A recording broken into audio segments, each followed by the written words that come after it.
ଭଡ଼ାଟିଆଙ୍କ ପାଇଁ ବଡ଼ ଖବର। ଏବେ ସହଜରେ ମିଳିବ ନିଜ ଘର। ଆସନ୍ତୁ ଜାଣିବା।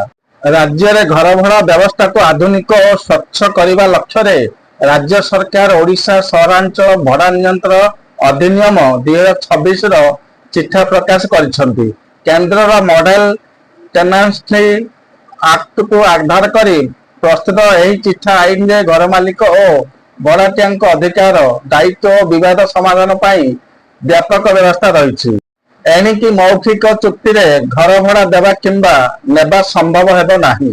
ଘର ମାଲିକ ଓ ଭଡ଼ାଟିଆଙ୍କ ମଧ୍ୟରେ ଲିଖିତ ଚୁକ୍ତିନାମା ସ୍ୱାକ୍ଷର ହେବା ପରେ ତାହାକୁ 2 ମାସ ମଧ୍ୟରେ ଭଡ଼ା ପ୍ରାଧିକରଣ ଓ ସ୍ଥାନୀୟ ଥାନାରେ ପଞ୍ଜୀକରଣ କରିବାକୁ ପଡ଼ିବ।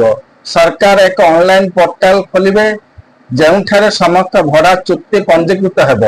ପ୍ରତ୍ୟେକ ଚୁକ୍ତିକୁ ଏକ ୟୁନିକ୍ ଆଇଡି ନମ୍ବର ମିଳିବ। ଏହାଦ୍ୱାରା ଭଡ଼ା ସମ୍ପର୍କିତ ବିବାଦରେ ତଥ୍ୟ ଯାଞ୍ଚ ସହଜ ହେବ। ଆଇନରେ ଉଭୟ ପକ୍ଷର ଅଧିକାର ଓ ଦାୟିତ୍ୱ ସ୍ପଷ୍ଟ କରାଯାଇଛି। ଘର ମାଲିକ ଭଡ଼ା ଆଦାୟ କରିବାର ଅଧିକାର ପାଇବେ। ସେହିପରି ଭଡ଼ାଟିଆ ମଧ୍ୟ ଚୁକ୍ତି ଅନୁଯାୟୀ ଘର ବ୍ୟବହାର କରିବାର ଅଧିକାର ପାଇବେ। ଘର ଭଡ଼ା ଘର ମାଲିକ ଓ ଭଡ଼ାଟିଆଙ୍କ ମଧ୍ୟରେ ପାରସ୍ପରିକ ସହମତିରେ ସ୍ଥିର ହେବ। ଭଡ଼ା ନିର୍ଦ୍ଧାରଣ ପାଇଁ ସରକାର କୌଣସି ସୀମା ଧାର୍ଯ୍ୟ କରିବେ ନାହିଁ।